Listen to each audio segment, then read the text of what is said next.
সুবহানাল্লাহ তুমি দয়াময় ও আল্লাহ মাশাআল্লাহ সুবহানাল্লাহ তুমি দয়াময়।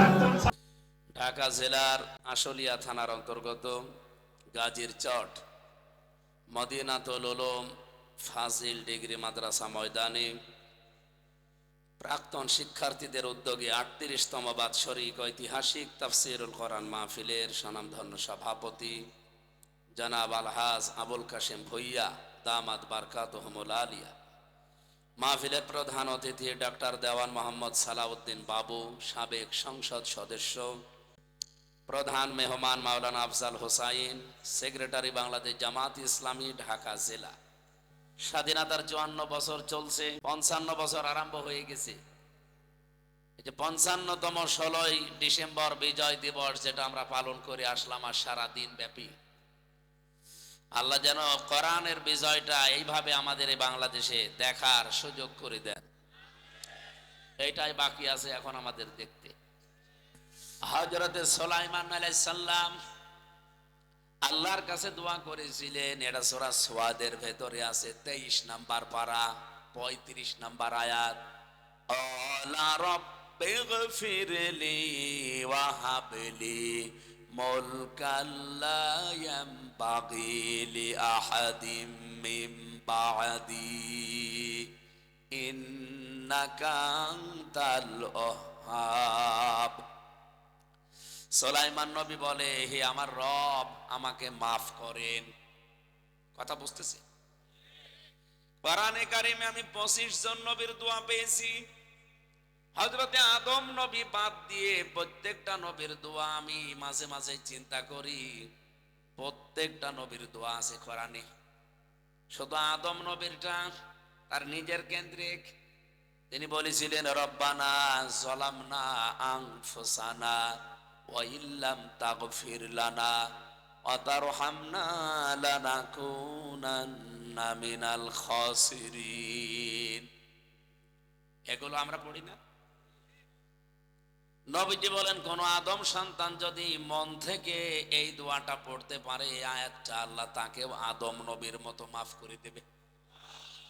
জবান খুলে আমরা আদমের সন্তানরা এবার পড়েন, রব্বানা যালামনা আনফুসানা ওয়া ইল্লাম তাগফির লানা ওয়া তারহামনা লানাকুনান্না মিনাল খাসিরিন।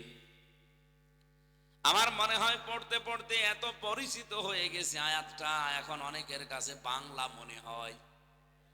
সুতরাং এটা আমার দরকার নেই।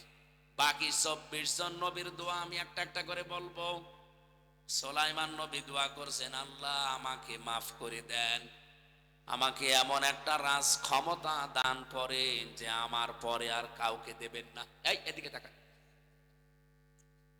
বলেন, সুলাইমান নবী যে বললেন, আল্লাহ আমাকে মাফ করেন, ওয়াহাবলি মিন লাদুনকা ওয়াহাবলি মুলকাল লা ইয়ানবাগি লি আহাদিম মিন বা'দি, আমাকে একটা রাজ ক্ষমতা দান করেন যা আমার পরে আপনি আর কাউকে দুনিয়ায় দেবেন না। নিশ্চয় আপনি আপনি মহাদাতা। বাংলা অর্থ বললাম। এবার আসেন তো একটু ব্যাখ্যার দিকে যাই। আমার এই মাথার ভেতরে যতগুলো তাফসীরের বাণী আমি এখানে আত্মস্থ করেছি, প্রায় ৪২টার উপরে আমি দেখেছি আয়াতের সাথে মিলিয়ে মিলিয়ে। এদিকে তাকাবেন ভাই, এটা ক্লাস চলছে, ক্লাসে কি এরকম ওদিকে দিকে তাকান নাকি? এদিকে তাকে থাকে। সুলাইমান নবী যে দোয়া করেছিলেন আল্লাহর কাছে, রাজ ক্ষমতা দাও, অনেকে দুনিয়া ভোগ করার জন্য চেয়েছিলেন। কথা বলা লাগবে। টাকা পয়সার মালিক হওয়ার জন্য চেয়েছিলেন, বেশি বেশি বিয়ে করবেন এই জন্য। কিসের জন্য? না, উনি চেয়েছিলেন যে আমিও মানুষকে দাওয়াত দেই, ফতোয়া দেই আল্লাহর বিধান মতো, কিন্তু এগুলো কার্যকর করতে পারি না। এগুলো কার্যকর করার জন্য রাষ্ট্র লাগবে, ক্ষমতা লাগবে। সারা জীবন যদি আমি চুরির বিরুদ্ধে ওয়াজ করি, কিয়ামত পর্যন্ত যদি হায়াত পাই, কিয়ামত পর্যন্ত বাংলাদেশে চুরির বিরুদ্ধে ওয়াজ করলে হাত কাটা সম্ভব না, যতদিন ক্ষমতা আল্লাহ আমাদের হাতে না দেবে। আমাদের নবীর দোয়া দেখেন, সূরা বানী ইসরাইলের ৮০ নম্বর আয়াত। বিশ্ব নবী দোয়া করছেন, অকুর রব্বি আদখিলনি মুদখালা সিদকি ওয়া আখরিজনি মুখরাজা সিদকি ওয়াজআল লি মিন লাদুনকা সুলতানান নাসীরা। আমার মনে হয় এই আয়াতগুলো যদি কেউ বিবেক একটু খাটায়, এই পৃথিবীতে তার হেদায়েত পাওয়া সম্ভব। আমি আশা করব আপনার বিবেকটা আপনি কাজে লাগাবেন এবার। আমাদের নবী ৩টা দোয়া করলেন এই আয়াতে, এই দোয়াগুলো তাকে শিখিয়েছে আমির হামজা। কে বলেন তো, দোয়া কবুল করবেন কে?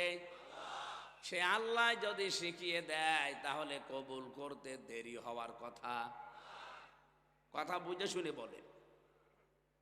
আমি প্রিন্সিপাল সাহেবের কাছে গেলাম, উনি আমাকে বলছে যে এইভাবে দরখাস্ত লেখো, এই দরখাস্তটা আমার কাছে জমা দিয়ে যাও। উনি যেইভাবে ভাষায় লিখতে বললেন আমি ওইভাবেই লিখেছি। শেষে লিখলাম, ইতি আপনার অনুগত ছাত্র আমির হামজা। একেবারে যা যা লিখতে বলেছে 15 লাইন আমি তাই লিখেছি।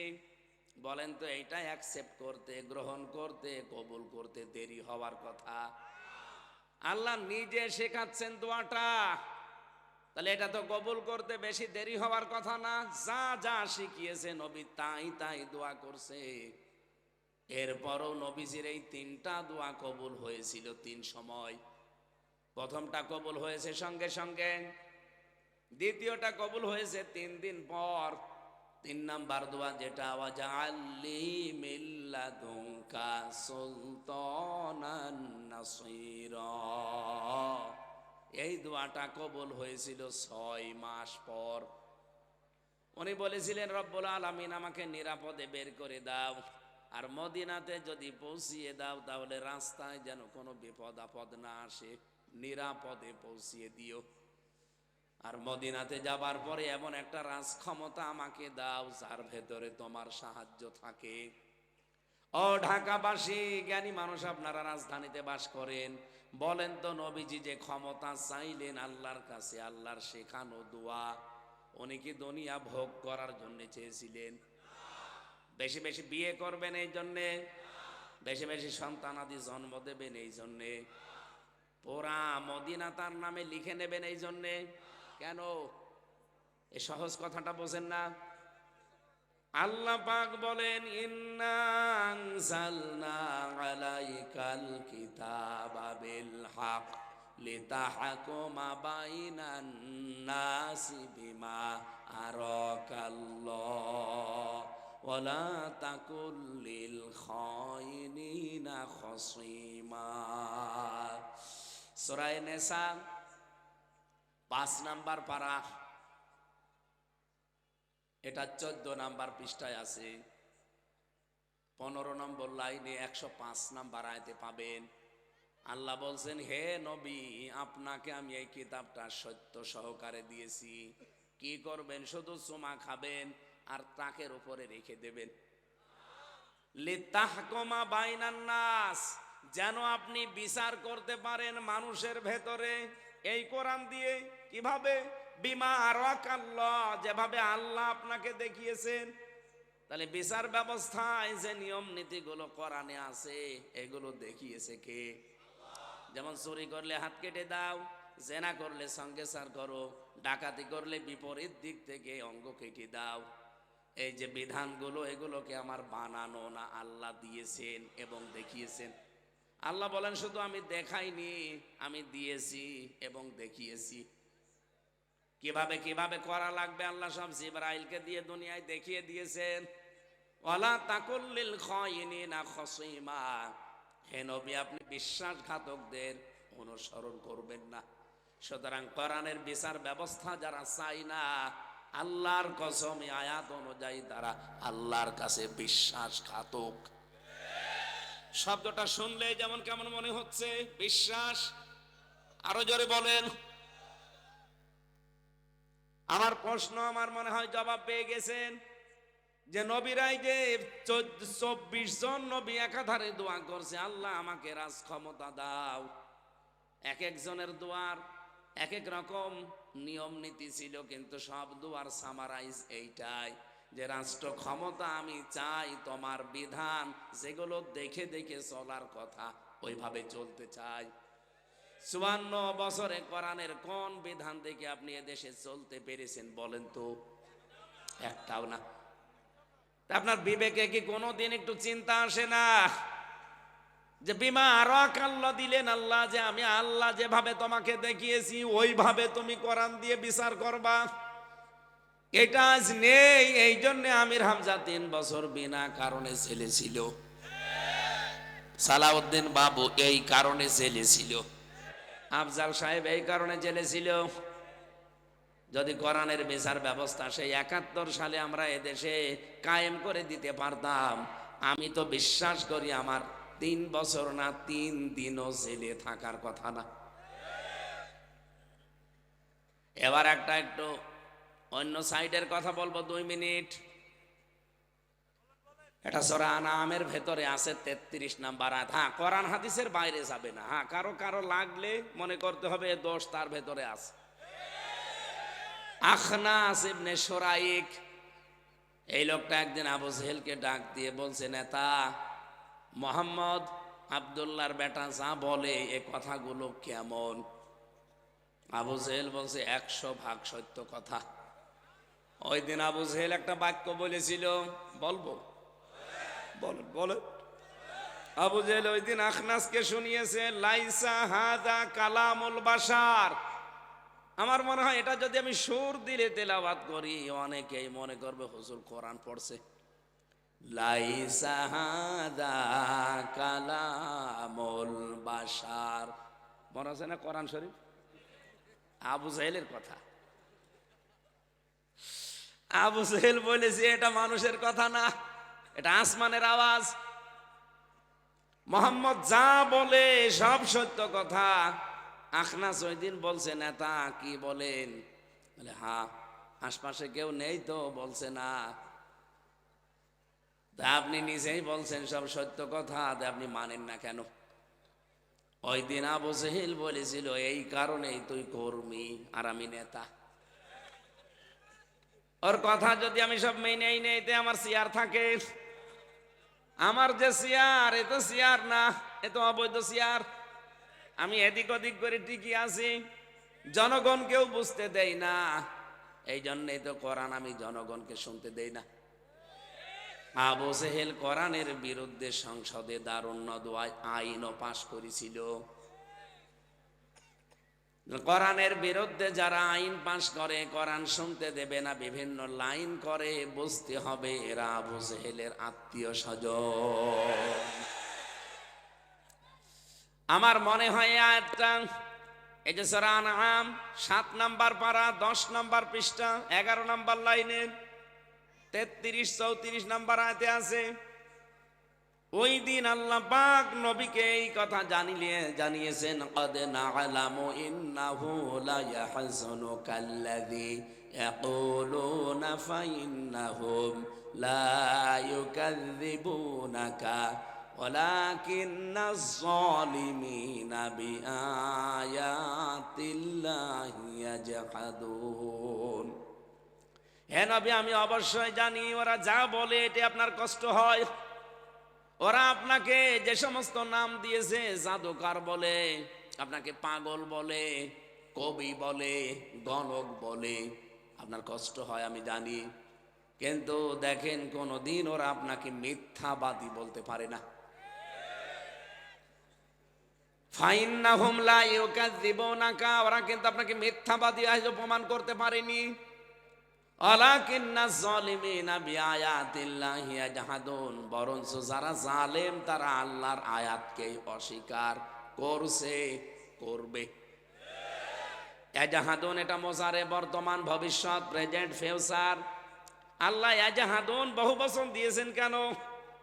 কিয়ামত পর্যন্ত এরকম বহু অস্বীকারী আসবে। এখন যেমন আছে, এই আয়াত যতদিন থাকবে ততদিন দুনিয়াতে এই শ্রেণীর মানুষ আসবে। ওরা জেনে শুনে বুঝে নবীদের যেমন বিরোধিতা করেছে, নবীর আলেমদেরও বিরোধিতা করবে। খুব ভালো করে তারা জানে আমির হামজা জীবনেও বানিয়ে কথা বলতে পারবে না, কারণ এই কোরআনের ভেতরে বানিয়ে কথা বলার কোনো সম্ভাবনা।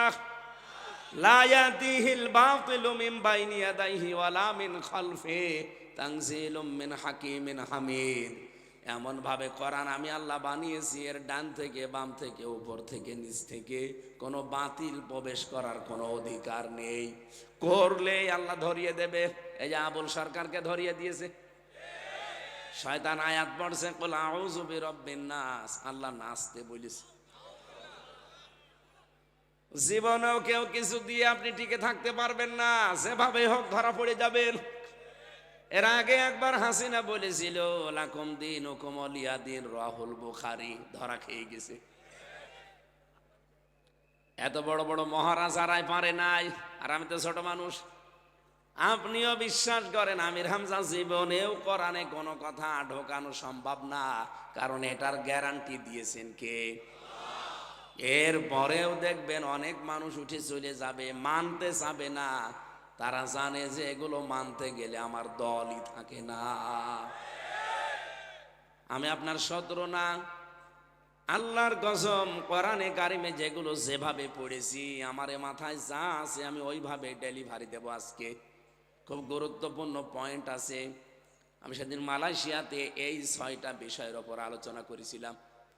ইন্টারন্যাশনাল ইসলামিক ইউনিভার্সিটি, যেটা একটা সেমিনার ছিল, অনেকগুলো দেশের শিক্ষক এসেছিল, চীন থেকে, রাশিয়া থেকে, তুরস্ক থেকে, সিঙ্গাপুর থেকে, মালয়েশিয়া থেকে। ওই দেশে তো বড় 120টা দেশের ছেলেমেয়েরা এক জায়গায়। আমারে মাত্র কথা বলতে দিয়েছিল 10 মিনিট। আমি এই 6টা পয়েন্ট বলার পরে যারা ছিল প্রায় 100 জনের অন্তত 80 জনের মনে ধরেছে যে হ্যাঁ, এইভাবেই কথা বলতে হয়। আমরা ওইটা আজকে একটু ডেলিভারি দিতে চাই কোরআন দিয়ে। আশা করছি যদি মন দিয়ে শোনেন, আল্লাহর কসম আপনিও এখান থেকে কিছু নিয়ে যেতে পারবেন। আবু জেহেল যে বুঝে শুনে দেখে বিরোধিতা করেছে, ওর কি উপকার হয়েছে না ক্ষতি হয়েছে? আরো জোরে বলেন। আজকে এটা পোস্টারিং করা, মাইকিং করা, না মাইকিং হয়নি, 4-5 দিন ধরে মাইকিং করছে এলাকায়, পোস্টারিং করে সে ফেলেছে এলাকা, ফেসবুকে দিয়েছে, ইন্টারনেটে চলছে। যাদের কানে আওয়াজ গেল সবাই কি এসেছে? বলেন বলেন। যারা আসলেন না, যে আমির হামজাও দল করে, রাজনীতি করবে, এরকম কথা মনে করে তাদের আল্লাহ একটা সুসংবাদ দিয়েছেন। সুতরাং যারা আসেননি তারা সুসংবাদ পাবেন এবার। এটা সূরা জাসিয়ার ভেতরে আছে, 8 নম্বর আয়াত, 25 নম্বর পারা, 18 নম্বর পৃষ্ঠার 1ম নম্বর লাইনে আছে, 1ম নম্বর রুকুতে, ইয়াসমাউ আয়াতিল্লাহি তুতলা আলাইহি সুম্মা ইউসিরু মুস্তাকবিরান কাআল্লাম ইয়াসমাহা ফাবাশশিরহু বিআযাবিন আলীম। বলেন আল্লাহু আকবার। ইয়াসমাউ আয়াতিল্লাহ, যাকে শোনানো হয়েছে যে আল্লাহর আয়াত শোনানো হবে তোমাদের। কথা বলতে আসবে কুষ্টিয়া থেকে, চুয়াডাঙ্গা থেকে, চাঁপাইনবাবগঞ্জ থেকে, অমুক অমুক আলেম। এই আওয়াজ যাদের কানে গেল, সুম্মা ইউসিরু মুস্তাকবিরান, এই আওয়াজগুলো শোনার পরও অনেকেই অহংকার করে নিজের জায়গায় বসে আছে, আসে নাই। এমনকি অনেকেই 4 দোকানে বসে এখনো পর্যন্ত গীবত করছে। আপনার বিশ্বাস হচ্ছে না? চলেন আমার সাথে। বিভিন্ন 4 দোকানে বসে দেখেন কি গেজানো গেজাচ্ছে, মনে হচ্ছে তো বড় মুফাসসির হয়ে গেছে। আল্লাহ পাক বলেন কাল্লাম ইয়াসমাহা, মনে হয় ও যেন আমার কথা শুনেই নাই। এত যে মাইকিং করেছে আবুল কাশেম ভুইয়া, আবুল কাশেম সরকানা ফকির, এত পোস্টারিং করেছে, এত কিছু প্রচার প্রচারণা, ও মনে হচ্ছে শুনেই নাই। এই আচরণ যারা কোরআনের সাথে করলেন তাদের একটা সুসংবাদ আছে, ফাবাশশিরুহু বিআযাবিন আলিম। আল্লাহ পাক বলেন তাদের জন্য যন্ত্রণাদায়ক আযাব। এটা কি সুসংবাদ? তো বাংলা অর্থে আল্লাহ কিন্তু এইটাই দিয়েছেন, ফাবাশশিরুহু, হে নবী আপনি তাকে সুসংবাদ দেন, আযাবিন আলিম, যন্ত্রণাদায়ক আযাবের। সুতরাং যারা আসেন না রাজনীতি মনে করে বিভিন্ন শ্রোতা নাতা আমার উপরে দিয়ে, আপনাদের খুব কাজ ভালো হয়নি। কথা বলেন না কেন? আপনি বোঝেন আল্লাহর আযাব। এটা শুধু আখেরাতের জন্য না, দুনিয়াতেও যদি আল্লাহ আযাব পাঠায়। এ শরীরের ভেতরে এখন 5.5 কেজি রক্ত চলাচল করছে। বিজ্ঞান এখন দেখাচ্ছে যদি এই 5 কেজি রক্তের ভেতরে 5 প্রকার ক্যান্সার হয়, যে কোনো এক প্রকার আল্লাহ লাগিয়ে দেয়, 14 বংশ বিক্রি করে ঔষধের পয়সা হবে না। আল্লাহর আযাব যেন না আসে সে ব্যবস্থা করবেন। অথচ আল্লাহর আযাব আমরা নিয়ে আসার জন্য কোরআনের সাথে যে আচরণগুলো করেছি, আল্লাহ যদি রাগ করে আযাব পাঠায়, কোন বাবা আপনারে বাঁচাবে বলেন? এটা তো দুনিয়া গেল একটা বললাম, কিয়ামতের ময়দানের আযাব আমি পড়েছি কোরআনে। আল্লাহ পাক বলেন লাওয়াহাতুল লিল বাশার আলাইহা 19। এমন একটা ঘরে আমি তাকে মরণের পর প্রবেশ করাবো, যারা কোরআনের সাথে অহংকার করে চলেছে দুনিয়ায়। এদেরকে শুধু ঘরে প্রবেশ করাতে দেরি হবে, চামড়া খসাতে দেরি হবে না। নাজ্জাআতাল লিশাওয়া, এদের শরীরের চামড়া এ ঘরে ঢুকলেই খসে যাবে। আমি আয়াতটা তাফসীর সহ পড়েছিলাম জেলখানায়। রিমান্ডে থাকাকালীন আমার আগে এক ভাইকে নিয়ে গেল, ভালো মানুষ গেল, আসার সময় দেখি চিল্লাচ্ছে। কি হয়েছে আপনার? দেখি ওর হাতের আর পায়ের নখ সব তুলে ফেলেছে, চামড়া, এ চামড়াও তোলে। আমাকে মেশিনগুলো দেখিয়েছিল কিন্তু আমার তোলেনি, আমার আগে তুলেছিল একজনকে। এভাবে চাপ দিয়ে ধরবে, প্লাস দিয়ে টান দিতে দিতে যখন বড় হয়ে যাবে, এত জোরে টান দেয় চামড়া ফট করে উঠে আসবে। শুধু উঠে আসবে না, ওর উপরে তখন লবণ ছিটিয়ে দেয়। চট্টগ্রামে বাড়ি ওনার, আমার পাশের রুমে ছিল, আমি দেখেছি। ওই যে মিনি আয়না ঘর যেটা ছোটটা, ওর ভেতরে আমরা ছিলাম। নখ তুলে দেখি এমনি দিয়ে রক্ত বের হচ্ছে। কি ভাই এখানে কি অবস্থা? নখ নেই। সে নখ তুলে ছেড়ে দেয়নি, এর ভেতরে সুই দিয়েছে। সুইটাও এই যে কাপড় চোপড় সেলাই করা সুই না, বস্তা সেলাই করা যে ভোমর, ওইটা। ও মেশিন আমিও দেখেছি। আমারে বলছে হুজুর এইটা দিয়ে আমরা নখ তুলি, আর এটা নখ তোলার পরে ভেতরে ঢোকাই। এই দেখেন কোরআন শরীফ হাত দিয়ে বলছে এটা কোরআন শরীফ। আমার রিমান্ডে যে লোকটা ছিল শেখ ইমরান হোসেন আর জাহিদ হাসান, এ দুইটাই এসপি। আর একটা যেটা প্রধান ছিল এটা আসাদুজ্জামান, কাউন্টার টেররিজমের প্রধান গোপালী। এই গোপালীটা আমারে বলছিল যে এই যে এইটা দিয়ে নখ তোলার পরে আমরা এই ভোমর দেই। ভোমরের এক মাথা আবার সুসলো করা, যাওয়ার সময় ভালোই, কিন্তু আসার সময় গোস্ত টেনে বের করে নিয়ে আসে। একদিকে নখ তুলেছে, চামড়া তুলেছে, ভোমর ঢুকিয়ে যখন বের করে ফিনকি দিয়ে রক্ত বের হয় তখন লবণ দেয়।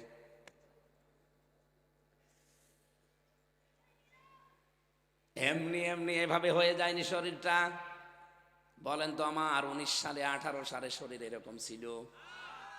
কণ্ঠটাও নষ্ট করে দিয়েছে শয়তানরা, এমন এমন খাবার দিয়েছে।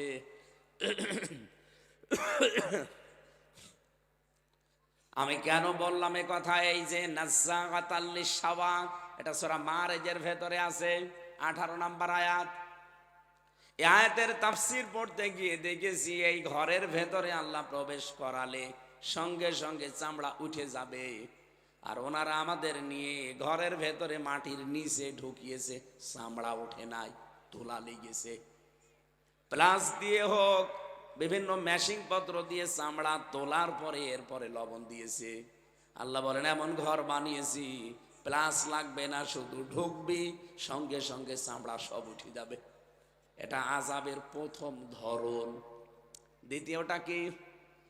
এই বুক চিরে ফেলবে, বাম হাত বুকের ভেতরে দেবে, পেছন দিক থেকে টেনে বের করবে। আপনার জীবনের যে কর্মকাণ্ড আছে আমল নামা বলে, ওইটা হাতের ওপরে দেবে। সামনে থেকে 19 জন ফেরেশতাকে আল্লাহ ফিট করে রাখবে। এই 19 জন ফেরেশতা ধরে টান দেবে।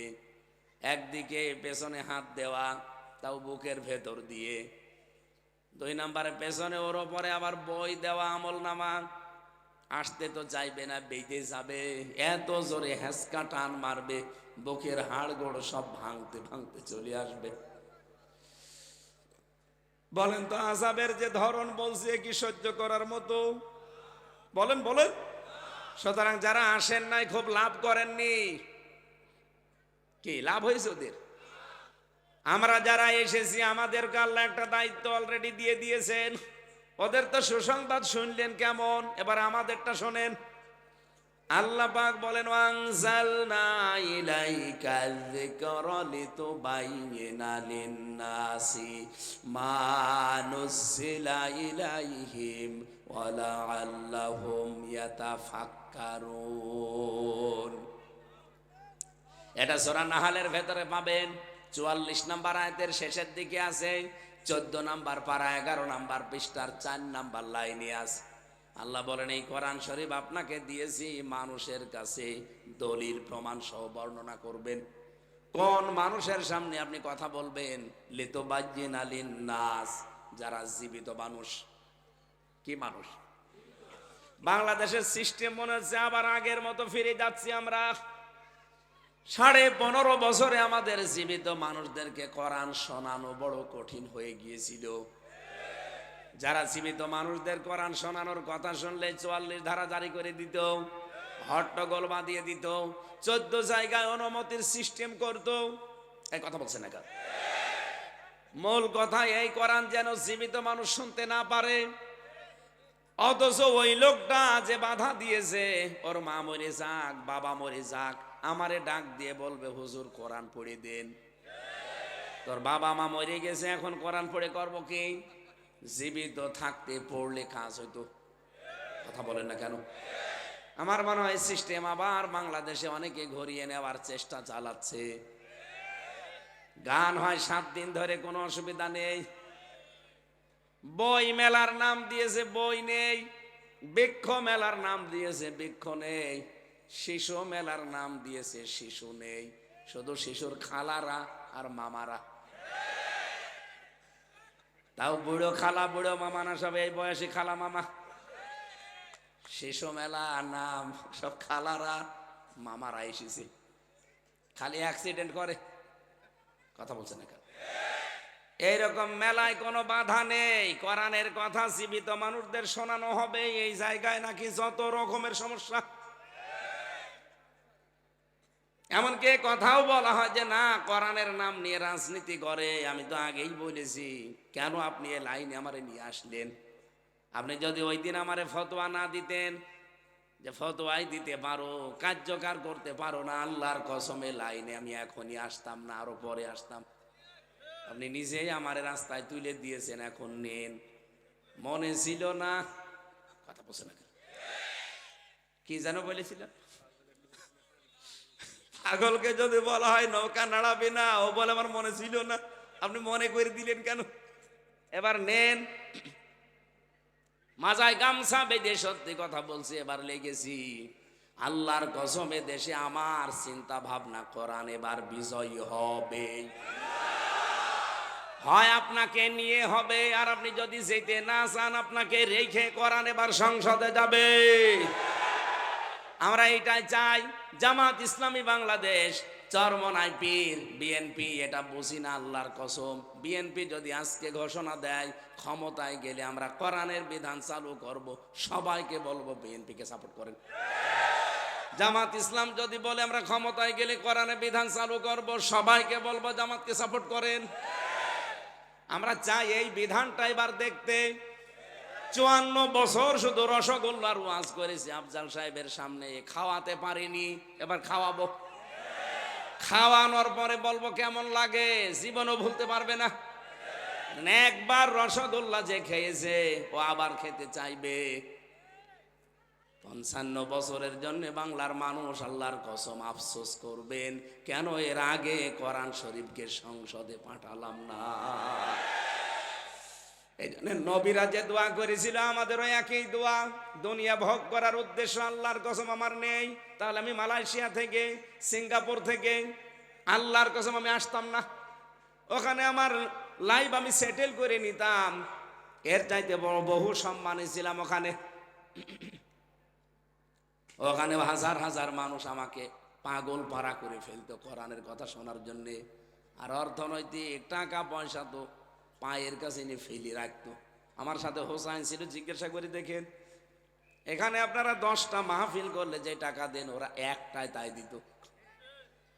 সম্মান, মর্যাদা, চলাফেরা আর আরামায়েশ এখানকার চাইতে ওরা কমপক্ষে 30 গুণ বেশি ভালো। এর চাইতে 30 গুণ বেশি এগিয়ে আছে তারা।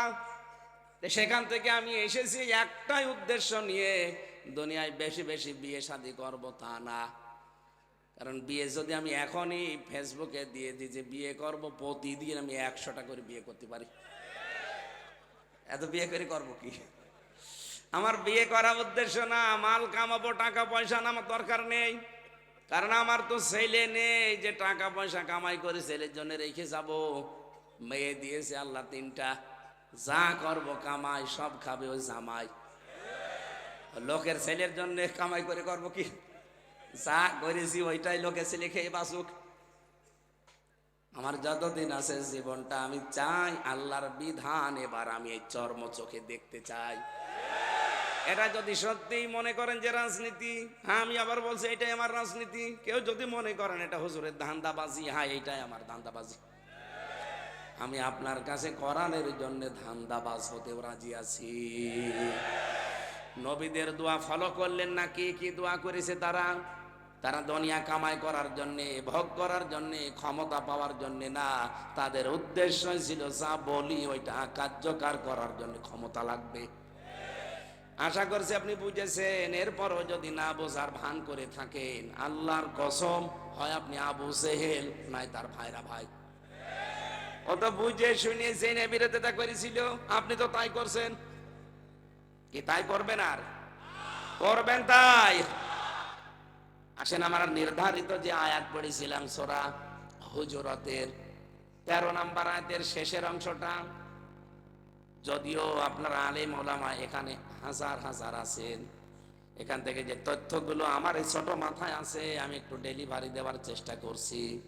সূরা হুজুরাত এটা সামাজিক এবং পারিবারিক জীবন নিয়ে আল্লাহ নাযিল করেছেন। রব্বুল আলামিন আমার তেলাওয়াত কিন্তু আয়াতে যেটা জানিয়েছেন শোনেন, ইন্না আকরামাকুম ইনদাল্লাহি আতকাকুম ইন্নাল্লাহা আলিমুন খাবীর। আল্লাহ পাক বলেন পৃথিবীতে সবচাইতে বেশি সম্মান আমি আল্লাহর কাছে তোমাদের ভেতরে সেই লোকটার যার ভেতরে আমি আল্লাহর ভয় বেশি। তার মানে আল্লাহকে যারা সবচাইতে বেশি ভয় করতে পারবে তাদের সম্মান মর্যাদা আল্লাহর কাছে তত বেশি। কথা বলেন ঠিক কিনা? এই শব্দটা এত মারাত্মক শব্দ। এই এদিকে তাকান, এই পৃথিবীতে কোরআনে কারিমের ভেতরে পেয়েছি আল্লাহ রাব্বুল আলামিন বিশ্ব নবীকে প্রথমে আদেশটা দিয়েছিলেন কোরআনে। সূরা আহজাবের 1 নাম্বার আয়াতে পাবেন, ইয়া আইয়ুহান নাবিয়্যুত্তাকিল্লাহ, হে নবী আপনি আল্লাহকে ভয় করেন। নবীদের পরে আল্লাহ তামাম পৃথিবীর সব মানুষকে ডাক দিয়ে একই কথা দিয়েছেন। সূরা নিসার 1 নাম্বার আয়াতে আছে, ইয়া আইয়ুহান নাস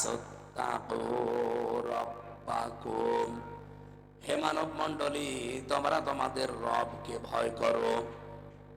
এরপরে আমি পেয়েছি তামাম পৃথিবীতে আল্লাহ যত উম্মত পাঠিয়েছিলেন এর আগে প্রত্যেকটা উম্মতকে আল্লাহ একই আদেশ দিয়েছেন, ওয়ালাকাদ ওয়াসাইনাল্লাযীনা উতুল কিতাবা মিন ক্বাবলিকুম ওয়া ইয়্যাকুম আনিত্তাকুল্লাহ। সূরা নিসার 131 নম্বর আয়াতের মাঝের অংশে পাবেন, তাম পৃথিবীতে যত মানুষ আমাদের আগে বিদায় নিয়েছে প্রত্যেকের উপরে এই নির্দেশ ছিল যে আল্লাহকে ভয় করো।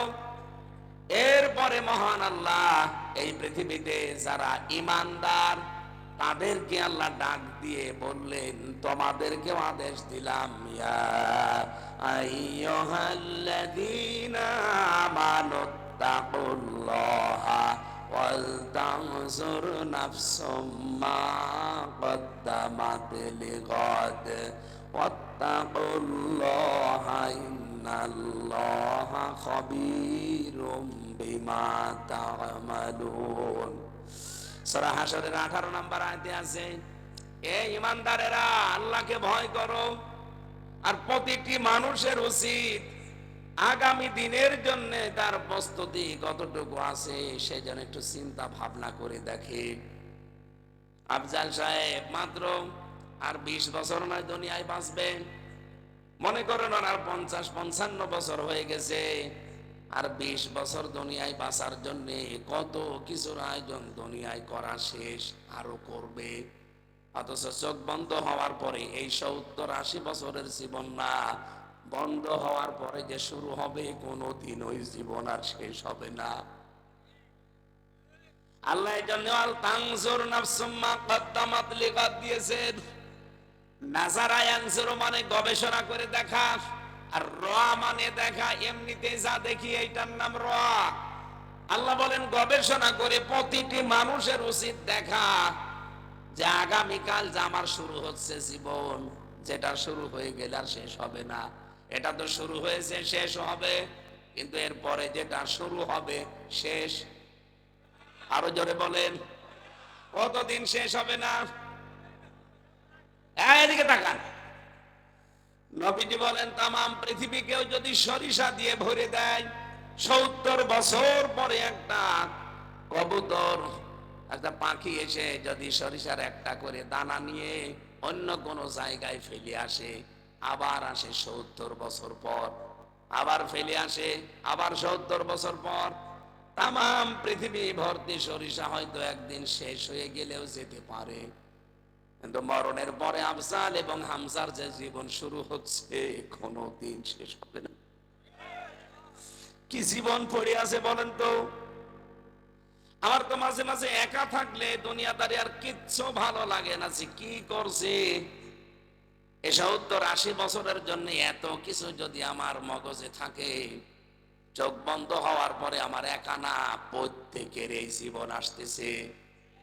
আরো জোরে বলেন, কোন প্রস্তুতি আছে আপনার জীবনে? কোনদিন একটা লম্বা সেজদা দিয়েছেন?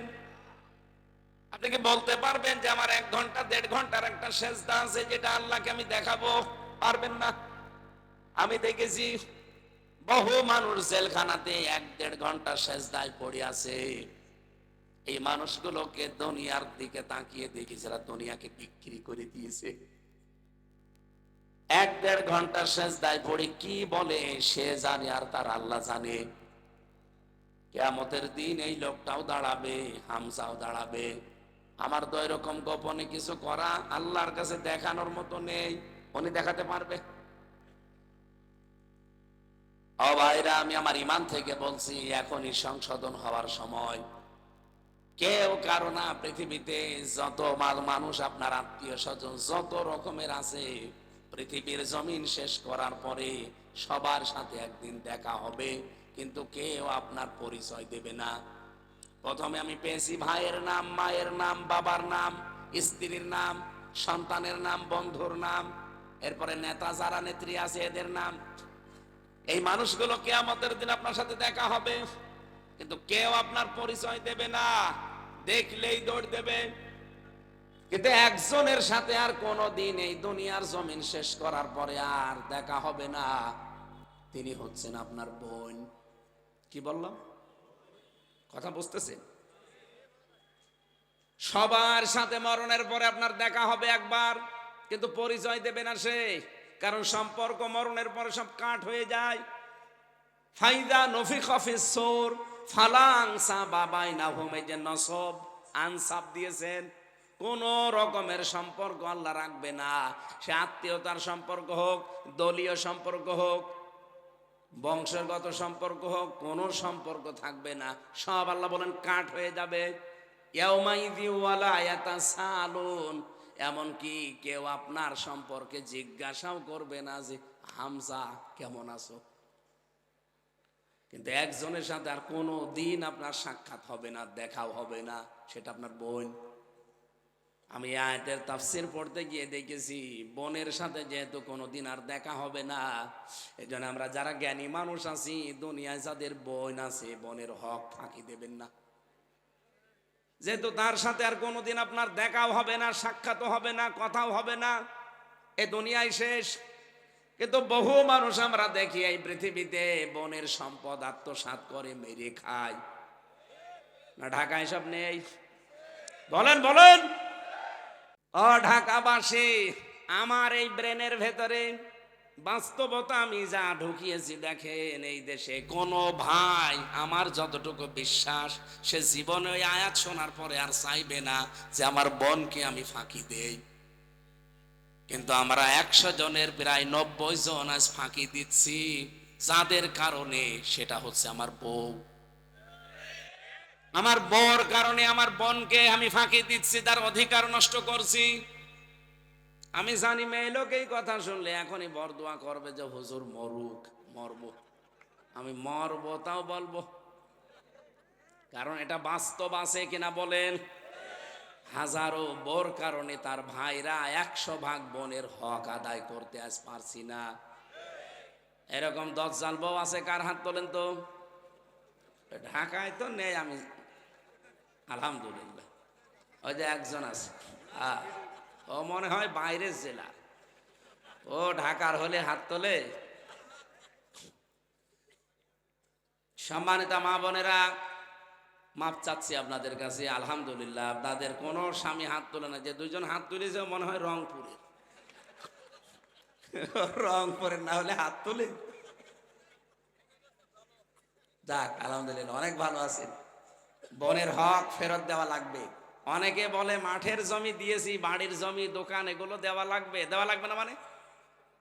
সাহাবায়ে কেরাম ভাগ করার সময় বাড়িতে যে খাবার খাওয়ার প্লেট এইটাও ভাগ করে দিতেন, খাবার খাওয়ার যে গ্লাস এইটাও ভাগ করে দিতেন, রান্না করার কড়াই পর্যন্ত ভাগ করতেন।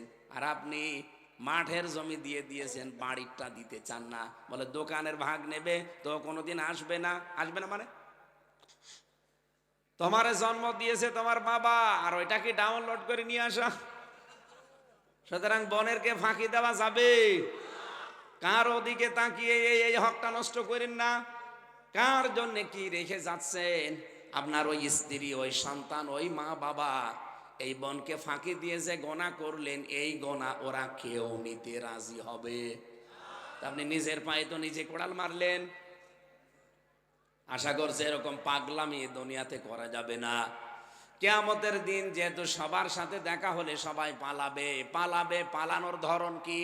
আল্লাহ পালানোর ধরন দিয়েছেন, ইয়াউমা ইয়াফিরুল মারু মিন আখিহি ওয়া উম্মিহি ওয়া আবি। কিভাবে পালাবে আল্লাহ সে ধরনও দিয়েছেন, যে মাজা তুলে দৌড় দেবে আপনাকে দেখলে। যেহেতু বোনের সাথে আর কোনোদিন দেখা নেই, সুতরাং দুনিয়ায় যতদিন আছে তার হকটা আদায় করার দরকার আছে না নেই? বনের জমি যারা ফাঁকি দিয়েছেন, তার টাকা পয়সা ফাঁকি দিয়েছেন, ফেরত দিয়ে দেবেন।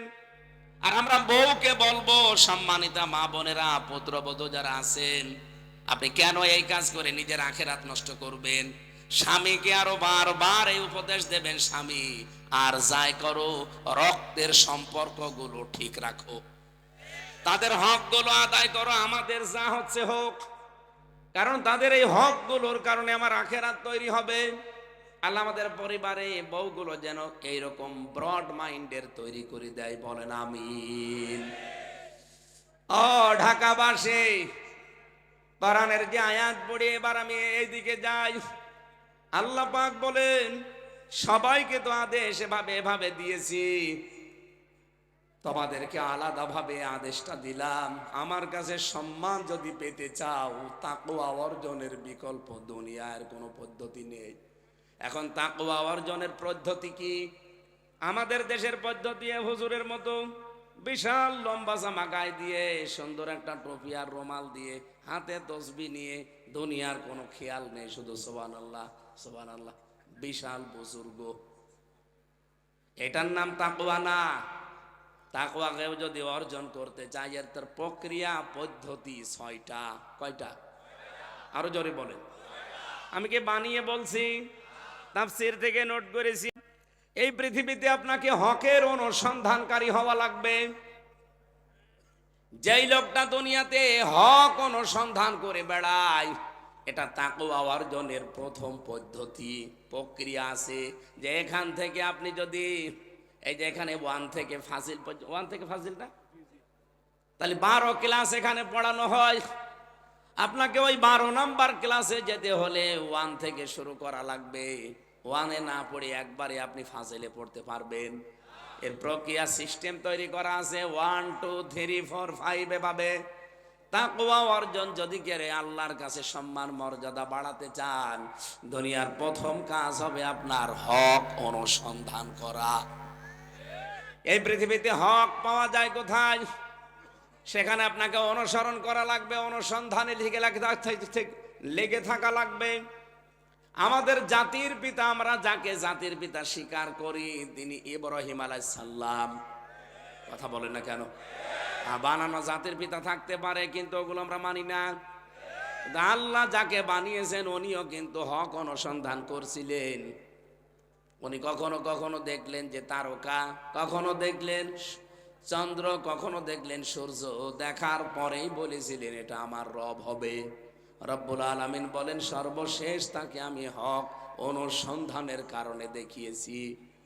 সবগুলো যখন ডুবে গেল, অস্তমিত হয়ে গেল, তিনি তখন জাতির সামনে দাঁড়িয়ে ঘোষণা দিলেন, ইন্নী ওয়াজ্জাহাতু ওয়াজহিয়া লিল্লাযী ফাতারাস সামাওয়াতি ওয়াল আরদা হানিফা ওয়া মা আনা মিনাল মুশরিকিন।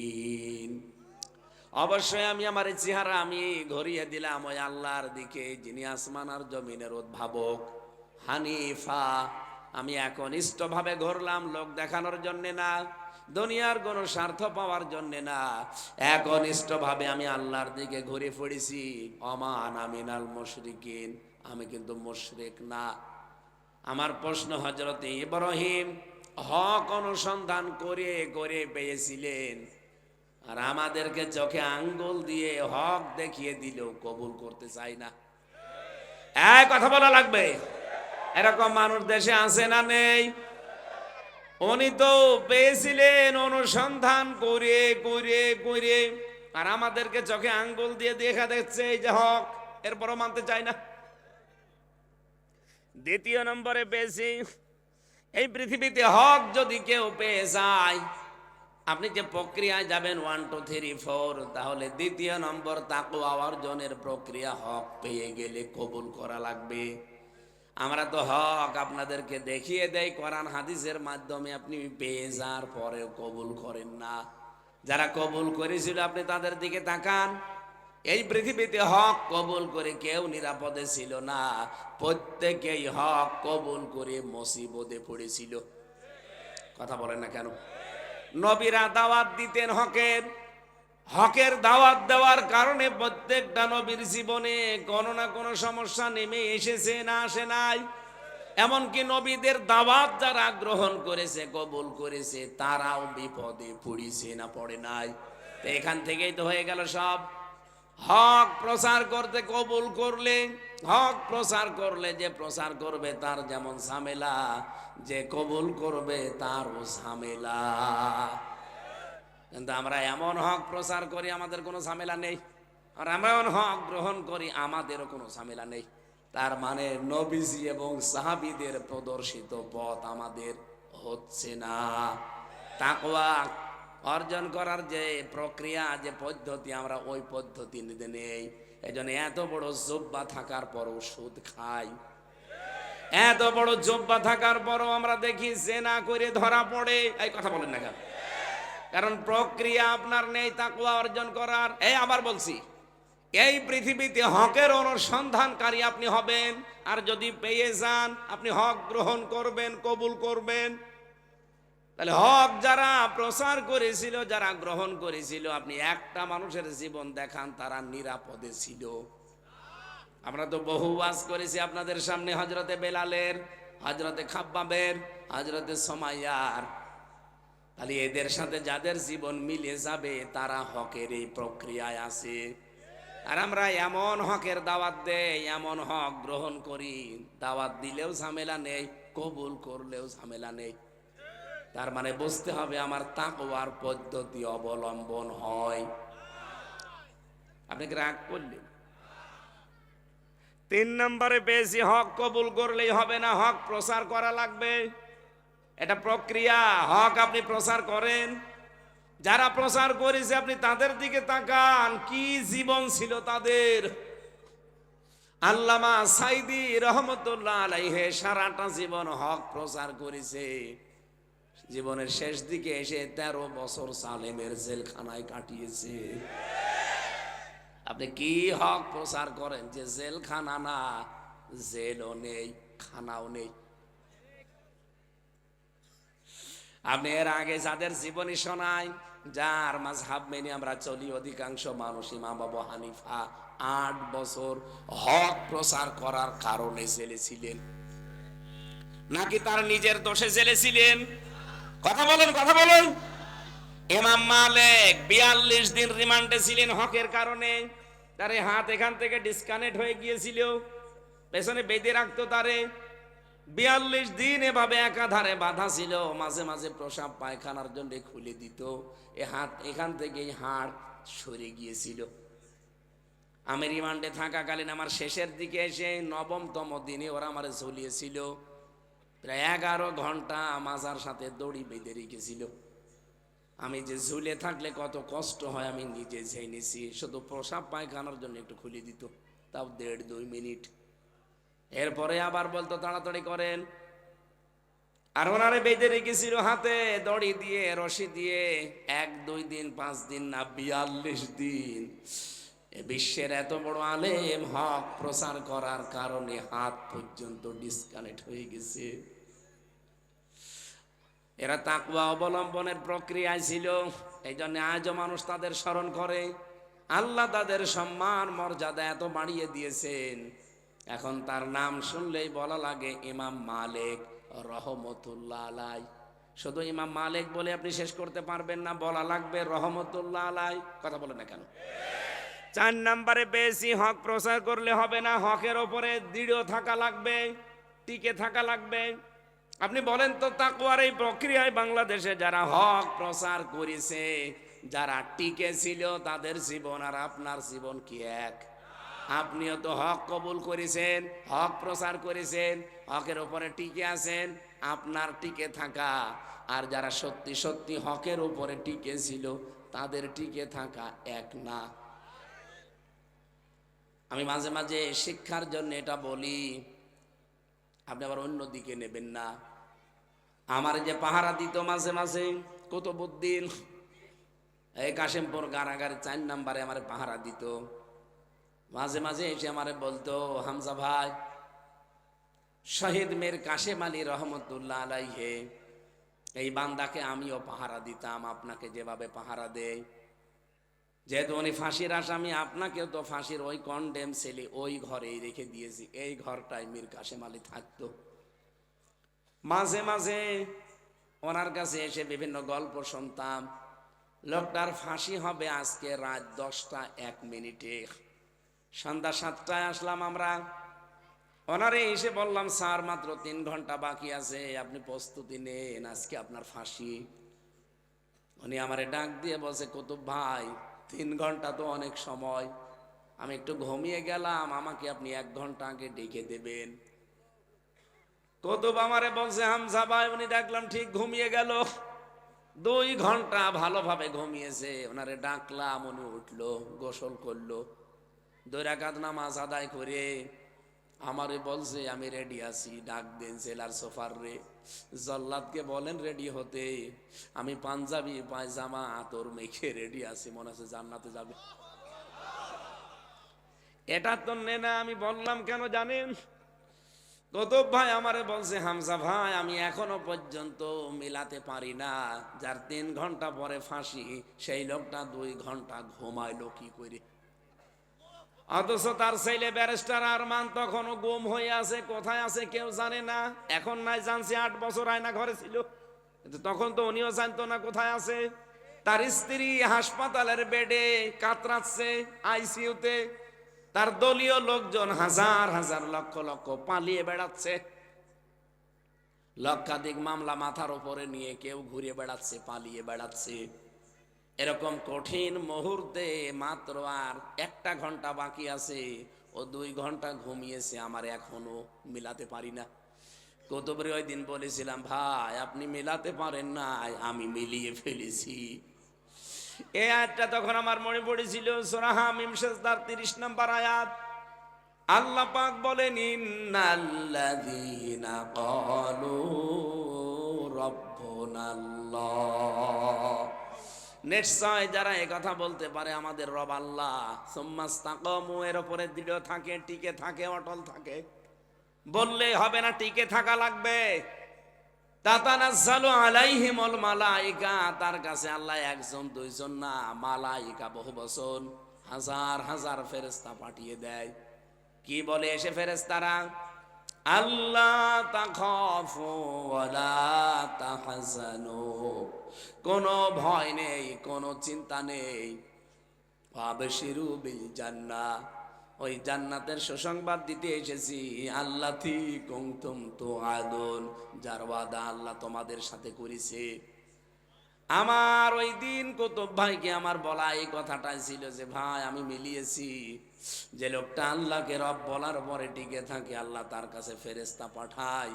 মাস্ট বি তার কাছে ফেরেশতা এসেছিল এবং এই সুসংবাদ দিয়েছে যে আপনার ছেলে গুম হয়ে আছে, আপনার স্ত্রী হাসপাতালের বেডে আছে, আপনার দলীয় লোকজন পালিয়ে বেড়াচ্ছে, কোনো চিন্তা নেই, সবার দায়িত্ব আল্লাহ নিয়ে নিয়েছে।